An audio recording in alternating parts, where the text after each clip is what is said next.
E D കേസിൽ പിണറായി വിജയന്റെ വീടുകളിൽ ഇ ഡി കയറിയതിന് പിന്നാലെ വലിയ സംഘർഷമാണ് സംസ്ഥാനത്തിൽ അങ്ങോളം ഇങ്ങോളം ഉണ്ടായത്. വൈകാരികമായാണ് പ്രവർത്തകർ അതിനെ എടുത്തിരിക്കുന്നത്.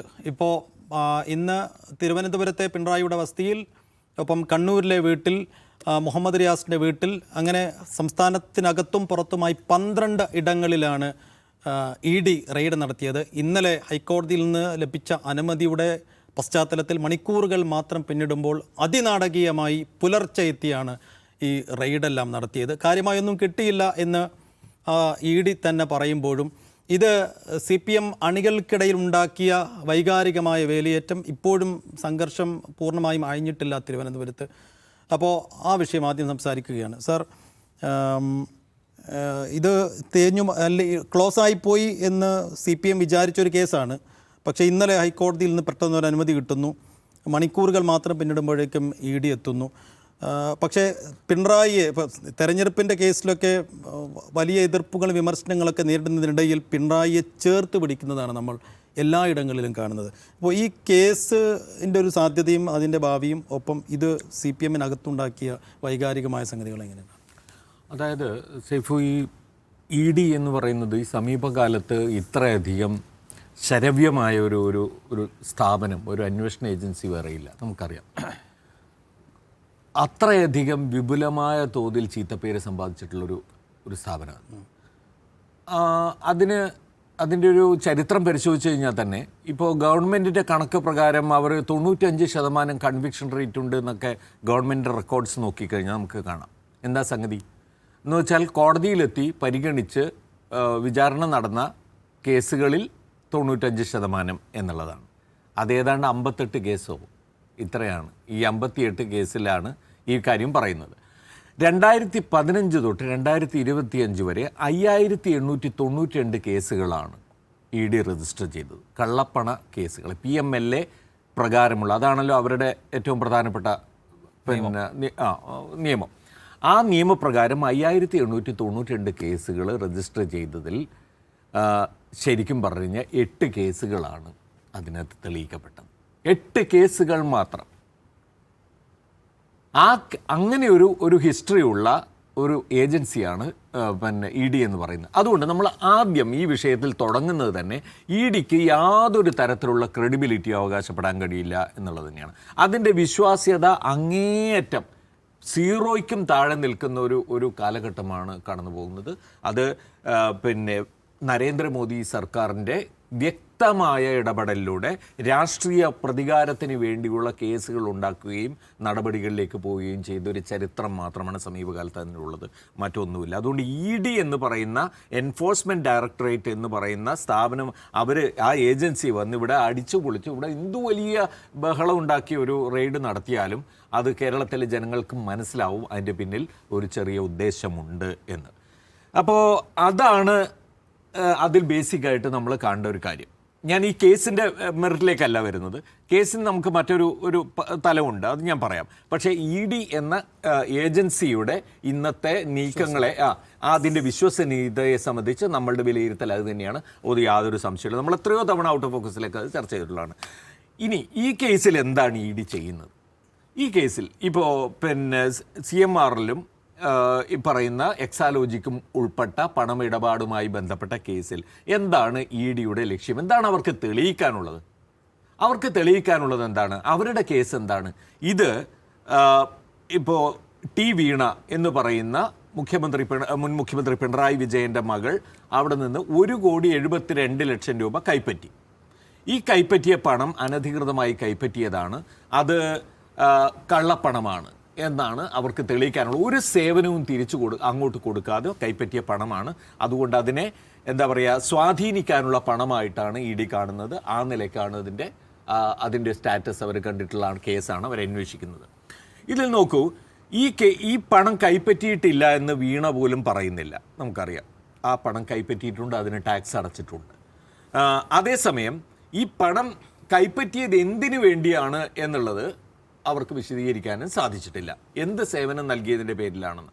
അങ്ങനെ ഒരു സേവനം നൽകിയതിന് എവിടെയും റെക്കോർഡ് കാണാനില്ല. മാത്രവുമല്ല, ഇതിൽ രജിസ്റ്റർ ചെയ്ത ECIR-ൽ തന്നെ പറയുന്നുണ്ട്, പിന്നെ CMRLന്റെ IT മേധാവിയെ ചോദ്യം ചെയ്തപ്പോൾ അദ്ദേഹം തന്നെ പറഞ്ഞു ഒരു സേവനവും അവരുടെ ഭാഗത്തു നിന്ന് ഞങ്ങൾക്ക് ഉണ്ടായിട്ടില്ല എന്ന് അവർ തന്നെ പറഞ്ഞതായിട്ടും, മാത്രമല്ല ഈ CMRLന്റെ MD ആയ കർത്ത ശശിധരൻ കർത്ത തന്നെ പറഞ്ഞിട്ടുള്ളത് എന്താണെന്ന് വെച്ചാൽ അത് ഒരു ഫിക്ഷണൽ ആയിട്ടുള്ള ഒരു എക്സ്പെൻസ് ആയിട്ടാണ് ഞങ്ങൾ കാണിച്ചിരിക്കുന്നത്, യഥാർത്ഥത്തിൽ അങ്ങനെ ഒരു എക്സ്പെൻസ് ഉണ്ടായിട്ടില്ല എന്നുള്ള നിലയിൽ. അപ്പോൾ ആ നിലയിൽ ഈ കേസിൽ ഈ പണം സംബന്ധിച്ച സംശയങ്ങൾ ഒരുപാടുണ്ട്. അത് എന്തിനു വേണ്ടിയിട്ടുള്ള പണമായിരുന്നു എന്നുള്ള കാര്യത്തിൽ യാതൊരു സംശയമില്ല. അതിനുശേഷം അവർ ആ പണം കൊണ്ട് അവരുടെ ബാധ്യതകൾ തീർക്കുകയും അവസാനം ആ സ്ഥാപനം അവർ നിർത്തുകയും ചെയ്തു എന്നാണല്ലോ നമ്മൾ മനസ്സിലാക്കിയിട്ടുള്ളത്. അപ്പോൾ അതാണ് എൻ്റെ ഹിസ്റ്ററി. അപ്പോൾ ഇവിടെ എന്താണ് ED അന്വേഷിക്കുന്നത്?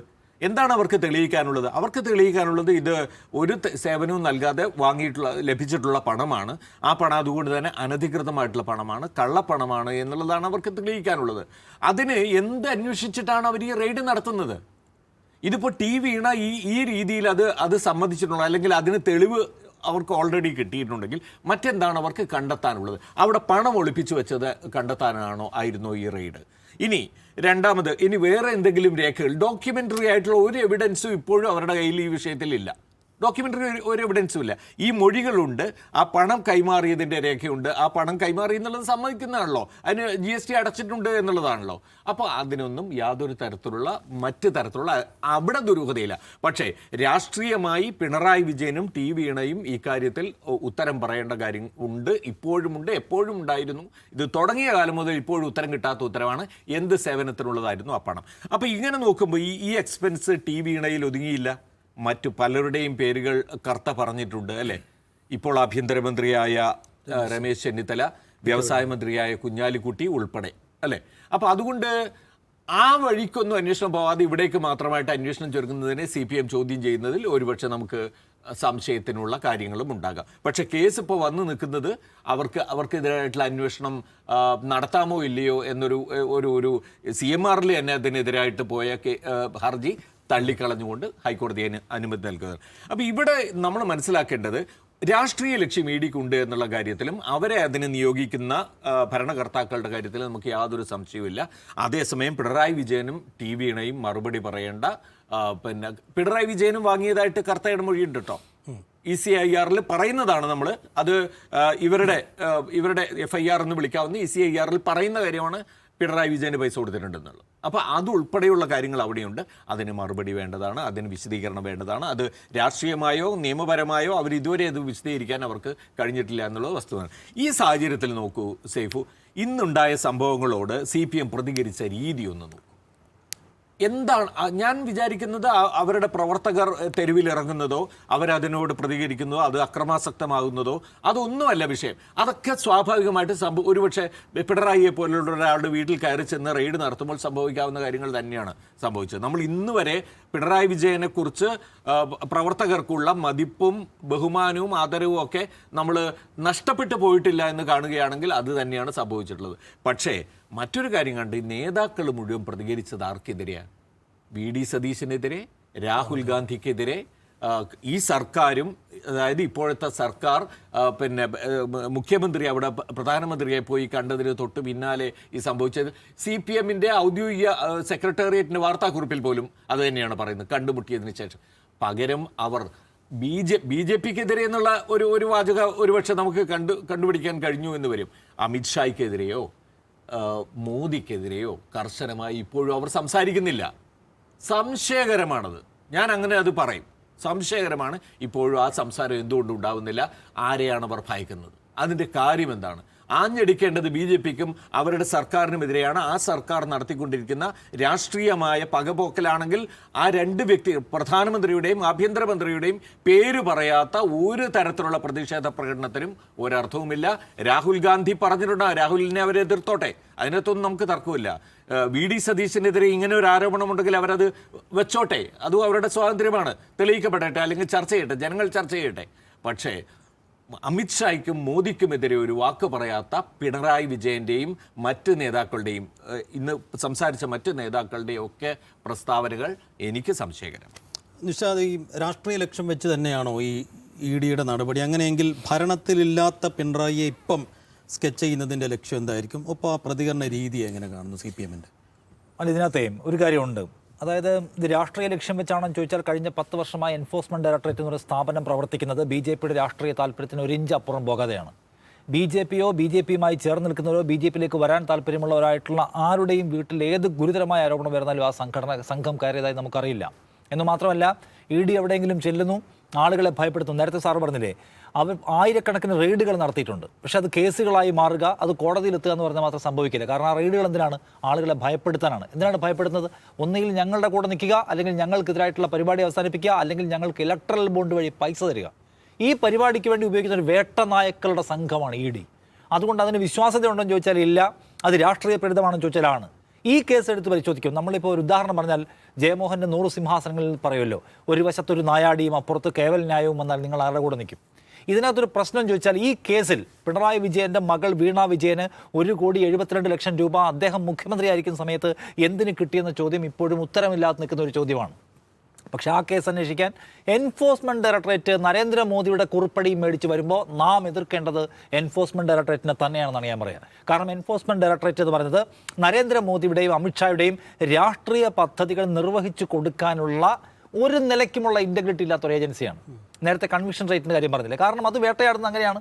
നോക്കൂ, ഇലക്ട്രൽ ബോണ്ടുമായി ബന്ധപ്പെട്ട വിശദാംശങ്ങൾ പുറത്തു വന്നപ്പോൾ ആ അന്വേഷണ സംഘം പല സ്ഥാപനങ്ങൾ റെയ്ഡ് നടത്തുന്നു. റെയ്ഡ് നടത്തി കഴിയുമ്പോൾ അവരെല്ലാം ഇലക്ട്രൽ ബോണ്ട് വഴി BJPക്ക് പൈസ കൊടുക്കുന്നു. പിന്നെ അന്വേഷണവുമില്ല, അതിൻ്റെ പിന്നാലെ പോകുന്ന പരിപാടിയുമില്ല. ഇതാണ് നടക്കുന്നത്. എന്തുകൊണ്ടാണ് മമതാ ബാനർജി ED അടക്കമുള്ള കേന്ദ്ര ഏജൻസികളെ വഴിയിൽ തടഞ്ഞു നിർത്തുന്ന അടക്കമുള്ള ഡ്രമാറ്റിക് ആയിട്ടുള്ള പ്രതിഷേധ പരിപാടികൾ ആലോചിച്ചത്? കാരണം അതിൻ്റെ പ്രവർത്തനം എന്ന് പറയുന്നത് ഒരു നിലയ്ക്കുമുള്ള ഒരു വാല്യൂ സിസ്റ്റം വെച്ചിട്ടുള്ള ഒന്നല്ല, നിയമം വെച്ചിട്ടുള്ള ഒന്നല്ല. ഭരണഘടന, കോടതി പോലുള്ള കാര്യങ്ങളെയൊന്നും പരിഗണിക്കാതെ സമ്പൂർണ്ണമായും രാഷ്ട്രീയ പദ്ധതിക്ക് വേണ്ടി പ്രവർത്തിക്കുന്ന ഒരു സംഘമാണ്. ആ സംഘത്തെ നമ്മൾ എങ്ങനെയാണ് സമീപിക്കേണ്ടതെന്ന് ചോദിച്ചാൽ ആ സംഘത്തെ സമ്പൂർണ്ണമായും നമ്മൾ വിശ്വസിക്കാതെ മാറ്റി നിർത്താമെന്ന് ഞാൻ പറയാം. കാരണം അവർ വരുന്നത് ശരിയായ നിയമനിർവഹണ പരിപാടിക്കല്ല. നമുക്കറിയാമല്ലോ, കൊടകര കുഴൽപ്പണക്കേസ് എന്ന സംഭവം അറിയാം. അത് വളരെ നഗ്നമായ കള്ളപ്പണക്കേസായിട്ട് ഈ രാജ്യത്തെ മുഴുവൻ പേരും മനസ്സിലാക്കിയിട്ടും ഞങ്ങൾക്കത് അന്വേഷിക്കാൻ സമയം വേണം, പരിശോധിക്കാൻ സമയം വേണം പറഞ്ഞ് നീട്ടി കൊണ്ടുപോയി അവസാനം ഒരു റിപ്പോർട്ട് എഴുതി കൊടുത്തു. അതിലൊരു നിലയ്ക്കുമുള്ള കള്ളപ്പണത്തിൻ്റെ ഏർപ്പാടില്ല. അത് കേവലമായി ഇൻകം ടാക്സ് കേസ് മാത്രമാണ്. അത് ആദായ നികുതി വകുപ്പ് അന്വേഷിച്ചോട്ടെ എന്ന് പറഞ്ഞ് അവസാനിപ്പിച്ചു പോയ സംഘമാണ് ED.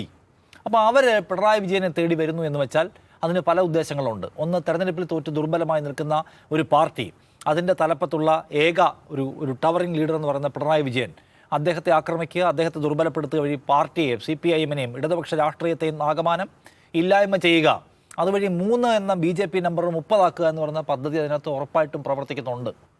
സംശയമില്ലാത്ത കാര്യമാണ്. അതിനുവേണ്ടിയാണ് അവർ വന്നിട്ടുള്ളത്. അവരെവിടെയൊക്കെ വന്നിട്ടുണ്ടോ വന്നതിൻ്റെ എല്ലാ ഉദ്ദേശം അതായിരുന്നു. നോക്കൂ, ഡൽഹി മദ്യനയ അഴിമതി കേസ്, ഡൽഹി മുഖ്യമന്ത്രി ജയിലിൽ കിടന്ന് എത്ര നാളാണ്? അവസാനം ആ കേസിന് ഒരു തുമ്പുമില്ല എന്ന് പറഞ്ഞാൽ ആ കേസെടുത്ത് കളഞ്ഞില്ലേ? ആ ഡൽഹി മുഖ്യമന്ത്രി ആയിരുന്ന അരവിന്ദ് കെജ്രിവാൾ പൊട്ടിക്കരയുന്നത് നമ്മൾ കണ്ടു. പിന്നെന്താണ് സോറൻ്റെ കേസ്, മനീഷ് സിസോദിയുടെ കേസ്. ഈ കേസിലെല്ലാം എന്ന് പറഞ്ഞ് സംഭവിച്ചെന്താണ്? നരേന്ദ്രമോദിക്ക് അമിത്ഷായ്ക്കുള്ള താല്പര്യം എന്നാണ്, ആ താല്പര്യം നടത്തി കൊടുക്കലാണ് ആ ഏജൻസിയുടെ പരിപാടി. അപ്പോൾ ആ ഏജൻസിയുടെ നടപടികൾ പരിധി വിട്ടതാണ്. ആ ഏജൻസിയുടെ നടപടികൾ വിചിത്രമാണ്. നിയമ സംവിധാനത്തെയും കേവല നീതിയെയും നമ്മുടെ സാമാന്യ യുക്തിയെയും പൗര അവകാശത്തെയും നിഷേധിക്കുന്ന ഒന്നാണ്. PMLA നിയമം അറിയാമല്ലോ, ഈ രാജ്യത്തെ ഏറ്റവും കിരാതമായ നിയമമാണ്. EDയുടെ അടിസ്ഥാന നിയമമായിട്ടുള്ള PMLA. അത് അങ്ങേയറ്റം ആപത്കരമായി പല്ലും നഖമുള്ള നിയമമാക്കി മാറ്റിയപ്പോൾ അതിന് താഴെയും സുപ്രീം കോടതി ഒപ്പിട്ട് കൊടുത്തു. സെയ്ഫിനെ പിടിച്ചകത്തിട്ടാൽ ഞാൻ കുറ്റക്കാരനല്ലാന്ന് സെയ്ഫ് തെളിയിക്കണം എന്ന് പറയുന്ന വിചിത്രമായിട്ടുള്ള നിയമരീതിയുള്ള സംവിധാനമാണത്. ആരെയും അതിന് വേട്ടയാടാം, ആർക്കും അതിനെ തടുത്തു നിർത്താൻ കഴിയില്ല. ഏത് മുഖ്യമന്ത്രിയും പിടിച്ചകത്തിടാം എന്നാണ് അതിൻ്റെ പ്രശ്നം. അപ്പോൾ അങ്ങനെ ഒരു നിയമം ഉപയോഗിച്ചുകൊണ്ട് പൗരൻ്റെ അടിസ്ഥാന അവകാശത്തെ, ജനാധിപത്യ സംഹിതയെ, ജനാധിപത്യത്തിൻ്റെ മൂല്യങ്ങളെ വെല്ലുവിളിക്കാൻ ഇറങ്ങിയാൽ അതിനെ ജനങ്ങൾ പലതരക്കായിരിക്കും നേരിടുക. അത് നമ്മൾ പശ്ചിമ ബംഗാളിൽ കണ്ടിട്ടുണ്ട്, അത് നമ്മൾ തമിഴ്നാട്ടിൽ കണ്ടിട്ടുണ്ട്, അതിവിടെയും കണ്ടു. ഇപ്പം ജനങ്ങൾ വൈകാരികമായി പ്രതികരിക്കും. കാരണം ഈ അന്യായത്തിനൊക്കെ ജനം എവിടെ പോയി ചോദിക്കും? ഈ അന്യായം പാടില്ല എന്ന് EDയോട് പറഞ്ഞാൽ അവർ കേൾക്കുമോ? ഈ അന്യായം പാടില്ല എന്ന് കേന്ദ്ര സർക്കാർ പറഞ്ഞാൽ അവർ കേൾക്കുമോ? ഈ അന്യായമായ PMLA നിയമത്തിന് താഴെ ഒപ്പിടരുതേ എന്ന് പറഞ്ഞാൽ കോടതി കേൾക്കുമോ? ഈ അമിതാധികാരത്തിന് താഴെ കോടതി ഒപ്പുവെച്ചിരിക്കുകയാണ്. അപ്പം എല്ലാ തരത്തിലും ഇൻസ്റ്റിറ്റ്യൂഷൻസ് ആലോചിക്കേണ്ട ഒരു കാര്യമുണ്ട്. കോടതിയും കേന്ദ്ര സർക്കാരും അന്വേഷണ ഏജൻസികളും ഒക്കെ ആലോചിക്കേണ്ട ഒരു കാര്യമുണ്ട്. നിങ്ങൾ പരിധി വിട്ടാൽ, നിങ്ങൾ ഒരു പരിധിവരെ ജനം ക്ഷമിക്കൂ, അത് കഴിഞ്ഞ് നിങ്ങൾ പരിധി വിട്ടാൽ ജനം തെരുവിലിറങ്ങി നിൽക്കും. ജനത്തിന് മേലെ ഒരു ഏജൻസിയുമില്ല, ജനത്തിന് മേലെ ഒരു സർക്കാരുമില്ല, ജനത്തിന് മേലെ ഒരു കോടതിയുമില്ല, ഒരു നിയമവുമില്ല. ജനം തെരുവിലിറങ്ങി നിൽക്കും, ഏജൻസികളെ തടയും. അതിനെ ചിലപ്പോൾ വിചിത്രമായ രീതികൾ കൊണ്ടൊരു കൈകാര്യം ചെയ്യും. ആ സാഹചര്യം ഉണ്ടാവാതിരിക്കാൻ ശ്രദ്ധിക്കേണ്ടത് ഏജൻസികളാണ്, സർക്കാരാണ്, കോടതിയാണ്. നിയമപരമായിട്ടാണോ ഈ ഏജൻസിയൊക്കെ പ്രവർത്തിക്കുന്നത്? ഈ ഏജൻസി പിടിച്ചുകൊണ്ട് വന്നിട്ട് ഈ ജയിലിലിട്ടിരിക്കുന്ന ആൾക്കാരെയൊക്കെ നിയമപരമായിട്ടാണോ ഇട്ടിരിക്കുന്നത് എന്നത് പരിശോധിക്കേണ്ട ഘട്ടത്തിൽ പരിശോധിച്ച് പോകേണ്ടവർ പരിശോധിച്ചില്ലെങ്കിൽ ജനം തെരുവിലിറങ്ങി നിൽക്കും. അവർ ആൾക്കാരുടെ വണ്ടി തടയും. അതിന് നേരെ കയ്യിൽ കിട്ടിയൊക്കെ എടുത്ത് എറിയുന്ന സാഹചര്യം ഒഴിവാക്കാൻ നിയമ സംവിധാനം നന്നായി പോകാനും അതിന് ഉത്തരവാദിത്തപ്പെട്ട ആൾക്കാർ ശ്രദ്ധിക്കേണ്ടതുണ്ട്. രണ്ടാമത്തെ കാര്യം പിണറായി വിജയൻ്റെ പ്രതികരണമാണ്. അങ്ങേയറ്റം നിരാശാജനകമായിട്ടുള്ള പ്രതികരണം പിണറായി വിജയൻ്റെ ഭാഗത്തുണ്ടായി. അദ്ദേഹം പുറത്തിറങ്ങിയപ്പോൾ ആദ്യം പ്രതികരിച്ചത് രാഹുൽ ഗാന്ധിക്ക് സന്തോഷമായിട്ടുണ്ടാവുന്നതാണ്. എന്നെ വേട്ടയാടാൻ നരേന്ദ്രമോദിയല്ല, അമിത്ഷായല്ല, ആര് വിചാരിച്ചാലും നടക്കില്ല എന്നൊരു തീ വാചകം അദ്ദേഹം പറയും നമ്മൾ പ്രതീക്ഷിച്ചു. അതുണ്ടായോ? ഇല്ല, അദ്ദേഹം അത് പറഞ്ഞില്ല. അദ്ദേഹത്തിൻ്റെ പാർട്ടിയിൽപ്പെട്ട ആൾക്കാരൊക്കെയും എന്ന് പറഞ്ഞത് വി ഡി സതീശനും മോദിയും തമ്മിലുണ്ടാക്കിയ ധാരണയുടെ അടിസ്ഥാനത്തിൽ നടക്കുന്ന റെയ്ഡെന്നായിരുന്നു. അങ്ങനെ പറഞ്ഞാൽ കെ എം ഷാജിയുടെ വീട്ടിൽ റെയ്ഡ് നടത്തിയില്ലേ? അത് പിണറായി വിജയനും മോദിയും തമ്മിലുണ്ടാക്കിയ ധാരണയുടെ അടിസ്ഥാനത്തിലാണെന്ന് അവർ സമ്മതിക്കുമോ? പോട്ടെ, ആ ആരോപണമൊക്കെ അവർക്ക് ഉന്നയിക്കാനുള്ള സ്വാതന്ത്ര്യമുണ്ട്, അവർക്ക് ഉന്നയിക്കുകയും ചെയ്യാം, ഉന്നയിക്കണം. പക്ഷേ ഈ ഇ.ഡി. വരുന്നത് ഈ ഇ.ഡി. ഇവിടെ വന്നു കയറിയിട്ടുള്ളത് അമിത്ഷായുടെയും മോദിയുടെയും ചീട്ടും കൊണ്ടാണ് എന്ന് മനസ്സിലാക്കിയിട്ട് ആദ്യത്തെ വാചകം, നരേന്ദ്രമോദി നിങ്ങൾ എന്നെ പൂട്ടാമെന്ന് വിചാരിക്കണ്ട, അമിത്ഷാ നിങ്ങളുടെ മറ്റേ പറഞ്ഞ വാക്കാണല്ലോ ആ തടിയിലെ വെള്ളം പോരാന്ന്, അതുപോലൊരു വാചകം ഇന്നുണ്ടാവും നമ്മൾ പ്രതീക്ഷിച്ചു. റിയാസല്ലോ, എന്താണ് പിണറായി വിജയൻ പറയുന്നത് നമ്മൾ നോക്കുന്നത്. അപ്പോൾ അത് പിണറായി വിജയൻ പറഞ്ഞില്ല എന്നുള്ളത് നിരാശപ്പെടുത്തുന്ന ഒരു കാര്യമാണ്.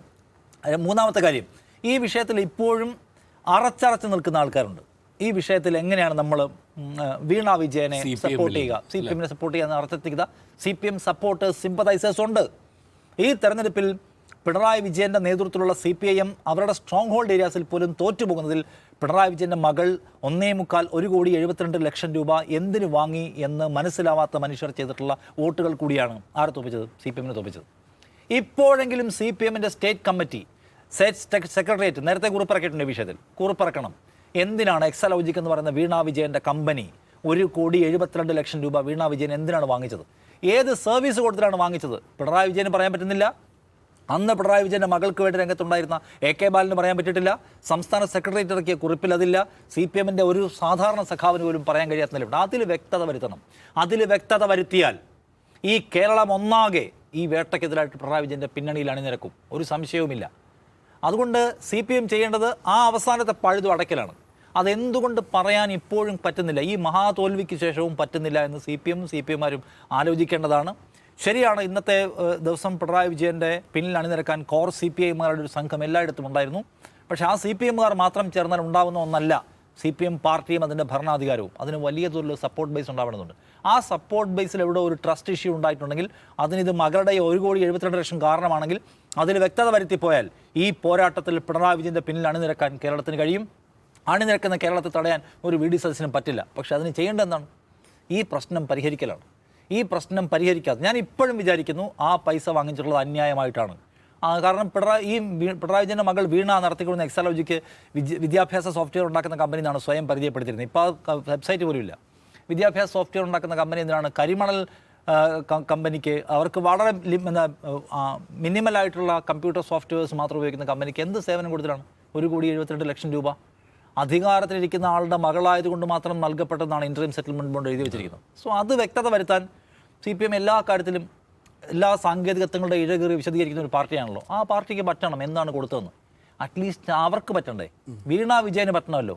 എൻ്റെ കമ്പനി വാങ്ങിച്ചിട്ടുള്ള 1,72,00,000 പേരിൽ എൻ്റെ അച്ഛനും അദ്ദേഹത്തിൻ്റെ ഒരു മഹാപ്രസ്ഥാനവും വഴിയിൽ നിന്ന് ഏറുകൊള്ളുകയാണ്.